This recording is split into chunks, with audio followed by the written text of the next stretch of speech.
welcome you to an exciting event that is part of our celebration of Hispanic Heritage Month.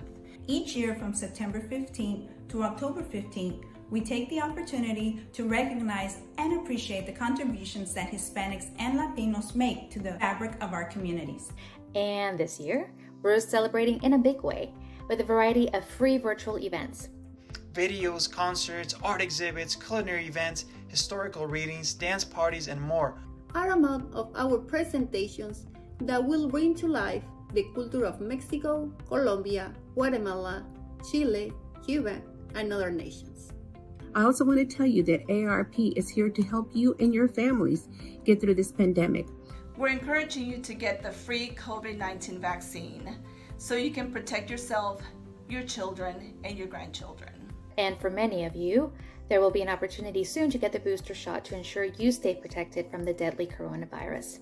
We want you to have information you can trust. Learn more at aarp.org/vaccinefacts. That is aarp.org/vaccinefacts. Thank you. And don't forget to contact us if you are interested in volunteering with AARP Texas. Enjoy the program. My name is Armando Silva, and I am the Arts Program Director for Multicultural Education and Counseling through the Arts, often referred to as MECA. We want to thank our friends at AARP for making this workshop possible. Today we will share with you how we make traditional Mexican mole. Mole is perhaps one of the most unique dishes native to Mexico. There are several legends surrounding the creation of this dish dating back to the 16th century, but in reality, its roots lie deep in Mexico's pre-Hispanic culture. The story of mole begins when Fray Bernardino de Sahagún, in the 16th century era of New Spain, first spoke about a pre-Hispanic dish that was often offered to Moctezuma, the second Aztec emperor and fifth king of Tenochtitlan. The dish was cooked in a salsa called chilmuyi or chilmole, from which the word muyi, meaning salsa, is derived. This dish kept evolving with the arrival of new spices from Europe and Asia during the colonial era. In written documents that speak of the use and transformation of mole, we find the accounts of a historian of the Dominican order, Francisco de Burgoa, in the city of Oaxaca during the 17th century. In his work, he recounts that this dish was made during indigenous ceremonies as an offering to the deceased. Thus, we commonly serve this dish during the Dia de los Muertos. This dish was called totomole, or mole de guajolote, meaning turkey mole. Of the several stories of mole's origin, the most common is one that tells us it was created in the convent of Santa Rosa sometime between the years of 1681 and 1685 by Sor Andrea de la Asunción, or Sister Andrea of the Assumption, who was well known for her cooking amongst all the convents. It is said that the nun created the mole after praying for heavenly inspiration to create a new dish. After prayer, she chose an extraordinary mixture of spices including anise, cloves, cinnamon, and black pepper, to which she added a variety of dark smoky peppers, garlic tomato, and sesame. Finally, to sweeten the mix, she added peanuts and almonds. Assisting her in the kitchen was a group of indigenous women. Her assistants blended all the ingredients in the metate, a ground stone tool used for the fine processing of grains and seeds. You can still find the metate in use today. Surprised by the mixture they'd completed, the indigenous women cried muy or moi, to which Sor Andrea replied mole. The word muy means salsa in the Aztec language of Nahuatl. A second story states that mole was created by divine intervention during the preparation of a dinner to be held in the honor of Archbishop of Puebla and the Viceroy Palafox. Legend has it that Fray Pascual Bailon, the saint of cooks, just hours before the banquet, was going to the cupboard to store some chiles, chocolates, and other spices when he became nervous and tripped, unintentionally pouring the contents into the pot of the turkey that was being cooked for that night's dinner. Thus, the salsa known as mole was created. He prayed and prayed for a culinary miracle and was perplexed to see the succulent results that were so loved by his honorary guests. Whatever the real origin, what we do know is that it is undoubtedly pre-Hispanic.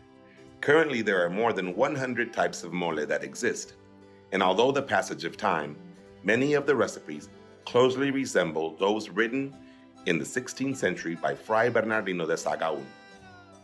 Although the dish originally consisted of turkey, it was eventually replaced by chicken and other proteins with the arrival of the colony. The basic ingredients of mole will vary in each region and household, but will always include some of the following peppers: chile ancho, chile mulato, chile pasilla, and/or chile chipotle. Other ingredients can include cloves, fat pepper, cumin, cinnamon, anise, chocolate, peanuts, almond, pecan, sesame seeds, raisins, tomato, garlic, and onion. Preparing these ingredients for the perfect mole could have taken days, as each had to be toasted separately to ensure their most potent flavor prevailed. Then they were soaked, ground, and seasoned as desired.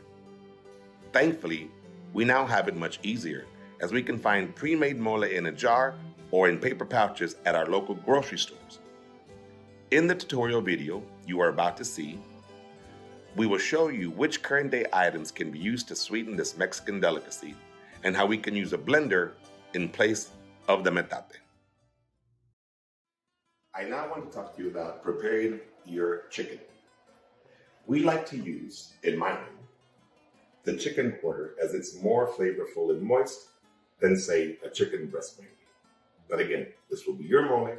You choose the protein that you want and the chicken parts that you want. I have even seen now tofu mole here in the United States, believe it or not. So it tends to be really fatty. So you're going to want to keep pulling off as much of that using your kitchen shears and your knives, whichever you have prefer, until you get it a little bit more to this. It's okay to leave a little fat on there here or there, because again, that is where a lot of the flavor comes from. As you're putting this into your pot, allow it to boil and season as you want to, using your pepper, your salt, or whatever other seasonings you'd like to use. Once it starts boiling, there will be a white film that comes across the top of that water. You can scoop that out with a spoon, throw it away, and let your chicken keep boiling. Once your chicken is done, take it out of the pot, put it to the side, let it rest, and prepare the mole sauce as you see in the tutorial.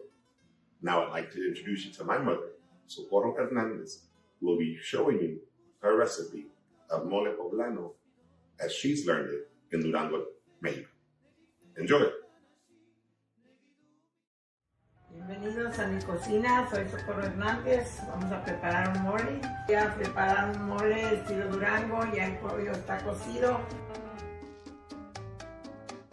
Vamos a pasar a los ingredientes.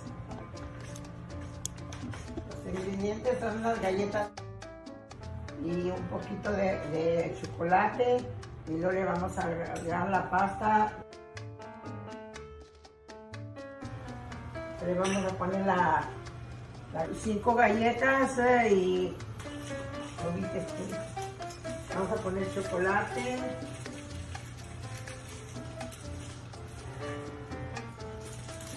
Y luego le vamos a agregar la pasta del mole.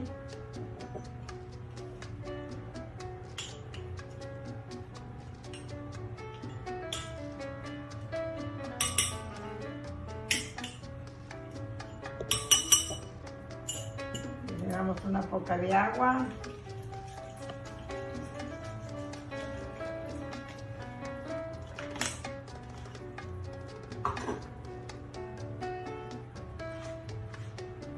Así vamos a preparar, licuarlo.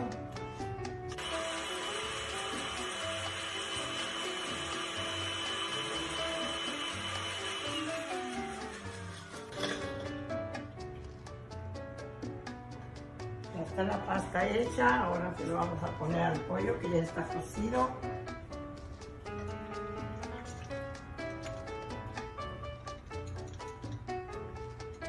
Se puede probar Lo quieres salado, un poquito saladito, un poquito dulce. Si lo quieres dulce, le puedes agregar una poquita de azúcar. Si lo quiere así nada más, así lo puede dejar. Ese es el gusto de la persona. Ese es el estilo Durango. Yo mido mis ingredientes conforme es la cantidad de que se va a guisar. Es lo que se le va poniendo. Si se va a poner más de unas 20 libras, tiene que agregar 3 botes de mole y ya los ingredientes le puede poner lo que a su gusto. Yo no uso medida de nada, ni de las tortillas, ni del mole, ni de nada, ni del arroz, porque nunca se hace la misma cantidad, todo el tiempo se hace distinta. Y yo le tanteo lo que es. Uso estas partes del pollo, las piernitas y el muslo porque no es seco, la pechuga es muy seca y me gusta más que sea en pedazo, es más sabroso el pedazo que sea la pura pechuga.